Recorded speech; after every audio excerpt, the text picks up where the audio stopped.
అసలు మీరేం చెప్పాలనుకుంటున్నారు? నమస్కారం అండి. ముందు వెంకట గారు, ప్యానెల్లో ఉన్న పెద్దలు విద్యాసాగర్ గారు, రవీందర్ అన్న గారు రిటైర్డ్ హెడ్ మాస్టర్, అలాగే మున్నూరు రవి గారు, వారికి నమస్కారం. అలాగే మీరు ఇవాళ ఉద్యోగుల ఆవేదనను చూసిన తర్వాత ప్రభుత్వానికి వెంటనే ఉద్యోగుల యొక్క ఆందోళన తీసుకెళ్ళి ఈ సమస్య పరిష్కారానికి ప్రభుత్వం చొరవ తీసుకున్నట్టుగా ఈ లైవ్ డిబేట్ నిర్వహించినందుకు టీఎస్యూటీఎఫ్ పక్షాన, జేఏసీ రాష్ట్ర స్టీరింగ్ కమిటీ పక్షాన మీకు ప్రత్యేకంగా కృతజ్ఞతలు. Thank you sir. Thank you. ఇందాక రవీంద్రన్న గారు చాలా ఆవేదనతో అన్ని విషయాలు చెప్పారు. ఇప్పుడు డిమాండ్స్ చాలా ఉన్నాయి, కానీ ఇవాళ చేసిన పోరాటం మండల స్థాయి నుండి సెక్రటేరియట్ వరకు.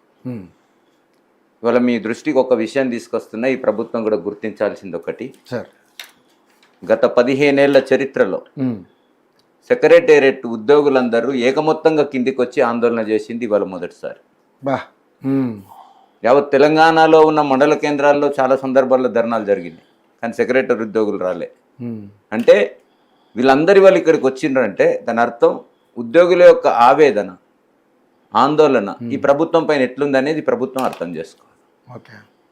రెండో అంశం నేను చెప్పదలుచుకుంది ఏంటంటే, ఈ ప్రభుత్వానికి ఉద్యోగులంటే ఒక నిర్లక్ష్య భావన ఉన్నది. ఇవాళ జేఏసీ నాయకుడిగా, టీఎస్యూటీఎఫ్ రాష్ట్ర ప్రధాన కార్యదర్శిగా చెప్తా ఉన్నా నేను, ఉపాధ్యాయ సమస్యలు కావచ్చు, ఉద్యోగుల సమస్యలు కావచ్చు, అట్లాగే ఇందాక అన్న చెప్పినట్టు 2 రకాల రిటైర్డ్ ఎంప్లాయీస్ అయిపోయారు ఇప్పుడు. అంటే రిటైర్డ్ అయ్యి పెన్షనరీ బెనిఫిట్స్ రాని వాళ్ళు, ఎప్పుడో రిటైర్ అయ్యి ఇవాళ బతుకుడు ఎట్లా అని కోరుకుంటున్న పరిస్థితిలో ఉన్న వాళ్ళు కుటుంబాలు. Young pensioners, old pensioners. ఇప్పుడు పెన్షనర్స్లో ఒక కేటగిరీ వచ్చేసింది. ఎంత దౌర్భాగ్యం అంటే, ఈ రాష్ట్ర ప్రభుత్వం ఎట్లా చెప్తుందంటే, ఇందాక అన్నట్టు 700 కోట్లు ఇస్తాం, 800 కోట్లు ఇస్తాం. ఎవరికి ఇస్తున్నారు? ఎందుకు ఇస్తున్నారు? ఇదేదో ధర్మం దానం చేసినట్టు ప్రభుత్వం ఆర్థిక స్థాయిని కుదుటపరుచుకొని ఇస్తామనేటప్పుడు అని చెప్తున్నట్టుగా ఉంది. ఇది చాలా అన్యాయం. ఒక ఉప ముఖ్యమంత్రిగా నేను ఇవాళ చాలా ఆవేదనతో మాట్లాడుతున్నా. ఈ రాష్ట్ర ప్రభుత్వం మీద ఉద్యోగులకు విశ్వాసం లేదు. మీరు గమనిస్తే జేఏసీగా ఒక 2-3 సార్లు పోరాటానికి పిలిపించి కూడా ప్రభుత్వం ఇచ్చిన హామీలను కట్టుబడి ఆపాం ఉద్యమాల్ని. కానీ ఇవాళ ఉన్న పరిస్థితి ఏంటంటే, కింది స్థాయిలో ఉద్యోగులు ఆగే పరిస్థితిలో లేరు. ఆందోళన అనివార్యం.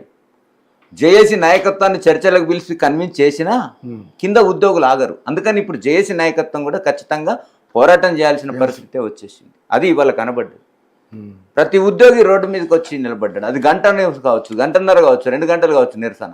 ఇది 2 గంటలే నిరసననే కదా, చూద్దాంలే అని ప్రభుత్వం నిర్లక్ష్యం చేస్తే ఈ ప్రభుత్వం స్తంభించే పరిస్థితి కూడా వస్తుంది. అందుకనే మే 5వ తారీఖున 2వ దశ పోరాటానికి మేము పిలిపించాం. నిరసన, సామూహిక నిరాహార దీక్షలు పొద్దున 10 గంటల నుంచి సాయంత్రం 5 గంటల వరకు ఆ రోజు ఆఫీస్ కార్యకలాపాలన్నీ స్తంభిస్తాం. పెన్ డౌన్ అంటే నిరసన, నిరాహార దీక్ష. మరి అప్పటికి ప్రభుత్వం స్పందించకపోతే తప్పదు. ఇంకా ఏ తరకమైన పోరాటం తీసుకోవాలనేది కింది స్థాయిలో ఉద్యోగం. ఇలా మేము శిబిరాలు సందర్శించడానికి వెళ్ళాం. జగదీశ్వర్ అన్న, శ్రీనివాస్ గారు, మేము వెళ్ళిన చోటల్లో అంటున్నారు, ఆగే బడో హమ్ తుమారా సాత్ హై. అంటే ఇప్పుడు నాయకత్వం వెనుకకు వచ్చడానికి వీల్లేని పరిస్థితుల్లోకి ఉద్యోగుల్లో ఆవేదన వెళ్ళిపోయింది. దీన్ని ప్రభుత్వం గుర్తించాలి. నేను ఇక్కడ అమౌంట్, ప్రభుత్వ విధానాలు చెప్పదలుచుకున్నాను. సీరియస్నెస్ ప్రభుత్వం గుర్తించట్లేదని చెప్తున్నాను. ఎందుకంటే ఒక ఉప ముఖ్యమంత్రి గారు ఉద్యోగ సంఘాలన్నింటినీ కూర్చోబెట్టుకొని 2 గంటలు మాట్లాడి ఈ ప్రపంచం లోపల ఉన్న బాధ అంతా నేను అర్థం చేసుకోగలుగుతా, ఉద్యోగ ప్రపంచం అంతా నా కుటుంబ సభ్యులని చెప్పి నా దగ్గరకు వచ్చే ఉద్యోగుల్లో కూడా పడ్డ ఆందోళన నేను చూశాను, ఒక మానవీయ కోణంలో నేను ఆలోచించేవారిని చెప్పి జేఏసీ నాయకత్వంతో మీటింగ్లో మాట్లాడిన తర్వాత ఇప్పటి వరకు ఒక పెన్షనరీ బెనిఫిట్ రిలీజ్ చేయలేదంటే ఈ ప్రభుత్వం మీద ఎట్లా నమ్మాలి మేము? అందుకనే డిప్యూటీ సీఎం గారే మాట్లాడారు, జేఏసీ నాయకత్వం సమక్షంలో మాట్లాడారు. అటు చీఫ్ సెక్రటరీ గారు, డిప్యూటీ సీఎం గారు, ఆర్థిక కార్యదర్శి గారు అందరూ కూర్చొని, అంటే ఈ రాష్ట్ర ప్రభుత్వ ఉద్దండ ప్రధానం అంతా కూర్చొన్న తర్వాత కూడా ఒక నిర్ణయం తీసుకొని, ఒక అగ్రిమెంట్ రాసుకొని, మరి అది అమలు జరగకపోతే ఈ రాష్ట్ర ప్రభుత్వాన్ని ఎట్లా విశ్వసిస్తాం? అందుకనే ఈరోజు డిమాండ్స్ ఉన్న పిఆర్సీ ఉంది. ఇదేదో ప్రభుత్వం దయాదాక్షిణ్యాల మీద ఆధారపడ్డట్టుగా. రాజ్యాంగం కల్పించిన హక్కు ప్రతి 5 ఏళ్లకు ఒకసారి ఉద్యోగులకు పిఆర్సీ ఇవ్వాలా. ఇలా మాకు పిఆర్సీ ఎప్పటి నుండి అమలు జరగాలి? 1/7/2023 నుంచి రావాలి. అంటే ఆనాటికే కమిషన్ 23 నాటి నుంచి కొత్త జీతాలు తీసుకోవాలి మేము. అంటే అంతకుముందే కమిషన్ వేయాలి, రిపోర్ట్ తెప్పించుకోవాలి, ఆ డేట్ నుంచి అమలు జరగాలి. సరే అమలు జరగడం లేట్ అయింది. ఆ ప్రభుత్వం చేసిన పుణ్యమో పాపమో ఆ ప్రభుత్వం చేసిపోయింది. 5% ఐఆర్ ఇచ్చేసి కమిషన్ ఎత్తి చేతులు తెలుపుకుంది. మరి ఈ ప్రభుత్వం ఏం చెప్పింది? అధికారంలోకి వచ్చేటప్పుడు మేము ఏం అడగట్లేదు వాళ్ళ కొత్తగా, మీరు కాంగ్రెస్ మేనిఫెస్టోలో పెట్టిన అంశాలను అమలు జరపడంలో మీరు ఇంత నిర్లక్ష్యం చేస్తున్నారంటే ఉద్యోగుల పట్ల మీకున్న వైఖరి ఏంటి అనేది వాళ్ళ స్పష్టమవుతుంది. మేనిఫెస్టోలో మీరు పెట్టిన డిమాండ్లో ఏమున్నది? మొదటి డిమాండ్, అప్పటికి 3 డిఏలు పెండింగ్ ఉన్నాయి. ఆ ప్రభుత్వం బీఆర్ఎస్ ప్రభుత్వం 3 డిఏలు పెండింగ్ పెట్టింది. ఈ 3 డిఏల్ని మేము అధికారంలోకి వచ్చిన 3 నెలల్లో తీరుస్తామన్నారు. 3 ఏళ్ళుగా వస్తుంది. 3 డిఏలు కాస్త 5 డిఏలు పెండింగ్ అయింది. సరే 2-3 ఇచ్చినామని చెప్పచ్చు వీళ్ళు, కానీ ఆ 3 బకాయిలను తీరుస్తూ రెగ్యులర్గా మీరు ఇస్తే రెగ్యులర్గా మీరు ఇచ్చినట్టు గొప్ప. కానీ వాళ్ళు పెండింగ్ పెట్టిపోయిన 1, 2, 3 అని 3 ఇన్స్టాల్మెంట్లు 3 ఏళ్ళల్లో ఇచ్చి మేము ఇచ్చామని చెప్తే ఎట్లా? ఇప్పుడు 5 పెండింగ్ ఉన్నాయి కదా. 3 నెలల్లో అన్నది 5 నెలలు 3 ఏళ్ళు అయిపోయింది, 5 డిఏలు పెండింగే ఉంది. 6 నెలల్లో పిఆర్సీ ఇస్తామన్నారు, మేనిఫెస్టోలో పెట్టింది. 6 నెలల్లో పిఆర్సీ అన్నారు. మరి 6 నెలలు గడవలేదా? 2.5 ఏళ్ళు అయిపోయింది కదా. ఈ రాష్ట్ర ప్రభుత్వం ఎందుకు అంత నిర్లక్ష్యం చేస్తూ ఉంది? పోనీ గుర్తు లేదంటే ప్రతి అడుగడుగున ప్రతి రిప్రజెంటేషన్లో పిఆర్సీ అమలు జరపాలని ఉంది. పిఆర్సీ కమిషన్ వేసి కమిషన్ బీఆర్కే భవన్లో కూర్చుంటుంది. కమిషనర్ దగ్గరికి వెళ్ళి అయ్యా రిపోర్ట్ ఎప్పుడు ఇస్తారంటే ప్రభుత్వం ఎప్పుడు అడిగితే అప్పుడు సిద్ధం అని కమిషన్ చెప్తుంది. అంటే రిపోర్ట్ అంతా కూడా ప్రభుత్వం రిపోర్ట్ బయటకు వస్తే ఉద్యోగుల నుంచి ఒత్తిడి వస్తుందని రిపోర్టే రానట్టుగా ప్రభుత్వం నటిస్తూ ఉంది. ఇట్లా ఎంతకాలం ఉద్యోగులను మభ్య పెడతారు? ఒక హెల్త్ కార్డ్స్ ఇలా ఉద్యోగులు ప్రజల్లో భాగం. ఈరోజు రాష్ట్ర ప్రభుత్వం ప్రతి పౌరుడికి విద్య వైద్యం ఉచితంగా అందించాల్సిన బాధ్యత. మీరు ఏమి చేయకండి, సంక్షేమ పథకాలు గొప్ప ఏమి అక్కర్లేదు, కనీస బాధ్యతగా ప్రభుత్వ విద్యారంగాన్ని ఉచితంగా అందియాలి, వైద్య రంగం ఉచితం, వైద్యం ఉచితం. పేరుకే సరే కాస్ట్లీ, కానీ ఇలా అత్యంత ఖరీదైన వస్తువులుగా అవి మారిపోయినాయి. ఉద్యోగుడు వైద్యం చేసుకోవాలంటే అటు కార్పొరేట్ హాస్పిటల్లోకి పోతే హెల్త్ కార్డు నడవదు, ఆరోగ్యశ్రీ రాదు. 10 లక్షలైనా కనీసం 10 లక్షలు ఇచ్చామని ప్రభుత్వం 10 లక్షలు రాదు, వైద్యం అందదు, చచ్చిపోతున్నారు. రియల్ ఇందాక అన్న చెప్పాడు, రిటైర్ ఎంప్లాయీ చనిపోయినాడు. ఎందుకు చనిపోయాడు? రిటైర్ అయినాక డబ్బులు వస్తాయని ఆశించాడు. ఆశించి రాకపోయేసరికి మనోవేదనకు గురయ్యాడు, స్ట్రోక్ వచ్చింది. ఆ స్ట్రోక్ వచ్చిన టైంలో ఇమీడియట్ గా డబ్బులు లక్షలు కట్టండి, కార్పొరేట్ హాస్పిటల్ వైద్యం చేయవు, ప్రాణాలు పోతుంది. అంటే ఇంత ప్రభుత్వం ఇంత దుర్మార్గమైన పద్ధతుల్లో ప్రభుత్వం ఉద్యోగుల పట్ల ఇంత వైఖరిలో ఉంటే ఎలా, ఎవరిని చెప్పుకోవాలి? ఇవన్నీ కూడా ఇప్పుడు పెండింగ్ బిల్లులు అన్నారు. పెండింగ్ బిల్లులు అన్న చెప్పాడు. మేము దాచుకున్న డబ్బు ప్రభుత్వం 6%, 7% వడ్డీ కలిపి మాకు చెల్లించాలి. ఎందుకు చెల్లించాలి వడ్డీ కలిపి అంటే ఈ ప్రభుత్వం వాడుకుంటుంది మా డబ్బులు. నేను నెలకు 10,000 రూపాయలు జీపీఎఫ్ నేను సేవింగ్ చేసుకుంటున్నాను. ఎందుకు? నా బిడ్డకో నా కొడుకో, అంటే ప్రతి ఉద్యోగి నేను చెప్పేది నా పర్సనల్ కాదు. నేను 10,000 సేవింగ్ చేసుకుంటాను, నా జీతంలోకి వెళ్ళి తగ్గించుకొని ప్రభుత్వం దగ్గర జమ పెట్టుకుంటాను. ఎందుకంటే వాళ్ళు ఏ చిట్ ఫండ్ కంపెనీలు ప్రభుత్వం దగ్గర నేను దాచుకున్న డబ్బు ఇలా ఆ డబ్బు నాకు అవసరమై నేను తీసుకుంటానంటే 3 ఏళ్ళుగా 2 ఏళ్ళుగా నాకు లోన్ ఇవ్వకుండా, లోనే అది నేను తీసుకునేది మళ్ళీ ప్రభుత్వానికి నేను నా జల్ల జీతం నుంచి అదనంగా కట్టుకుంటూ పోతుంటాను. అంటే నేను కట్టే 10,000 ప్లస్ నేను తీసుకున్న అప్పుకు 5,000 అదనంగా కట్టుకుంటూ పోతుంటాను. అది ప్రభుత్వం దగ్గరికి. ఒక చిన్న ఇంటరప్షన్, ఇంకా గమ్మతైన విషయం ఏంటంటే మా జీపీఎఫ్ అకౌంట్ను 2 సంవత్సరాల కిందనే క్లోజ్ చేసిండ్రు. అంటే మాకు మళ్ళీ ఇంట్రెస్ట్ రాదు. ఇప్పుడు సపోజ్ అన్న వాళ్ళు రన్నింగ్ లో ఉన్నారు కాబట్టి వాళ్ళ అకౌంట్ కు ఇంట్రెస్ట్ వస్తుంది. అంటే మా అకౌంట్ క్లోజ్, అది పోతుంది, ఇది కూడా మీకు లాసే.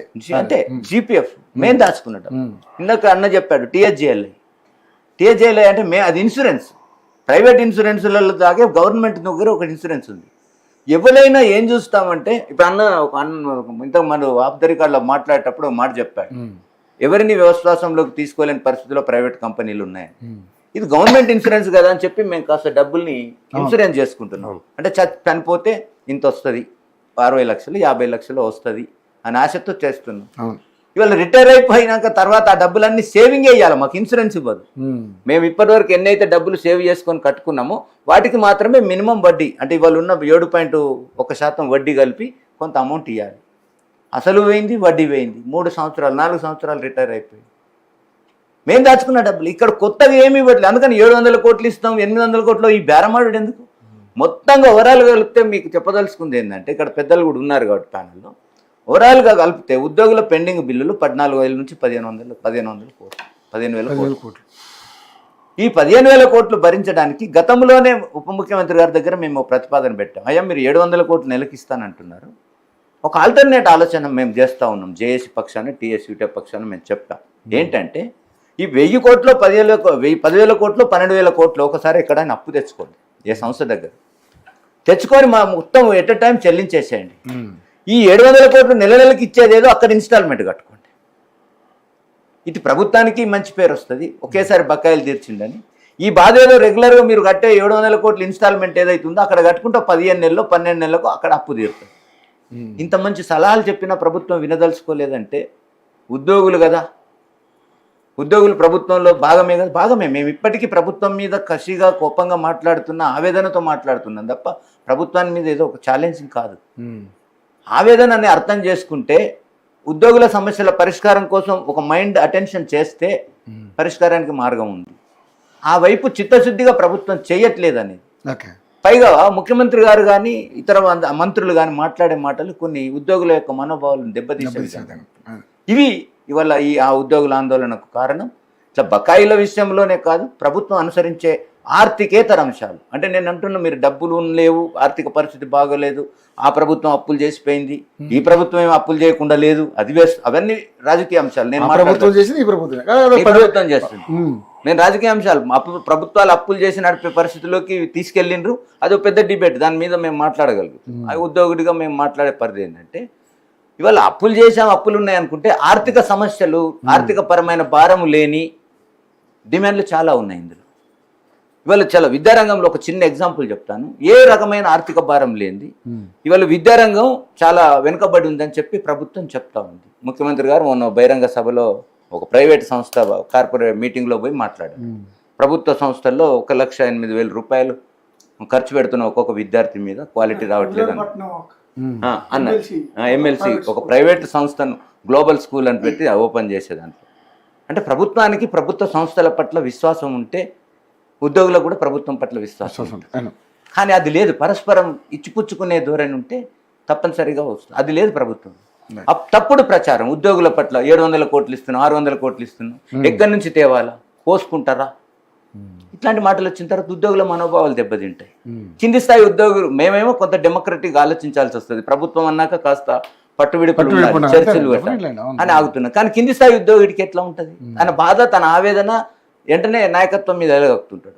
మీరు అప్పుడప్పుడు మన జేఏసీ నాయకత్వాలు కూడా చెప్తుంటాయి, మెసేజ్లు చూస్తుంటే ఒక్కొక్కరి అంటే పైన నాయకత్వం పోరాటానికి సిద్ధం కాకపోతే ప్రభుత్వంతో ఏదైనా ఒప్పందాలు చేసుకుంటున్నారంత అనుమానించే అనే పరిస్థితిలోకి వెళ్ళిపోతాను.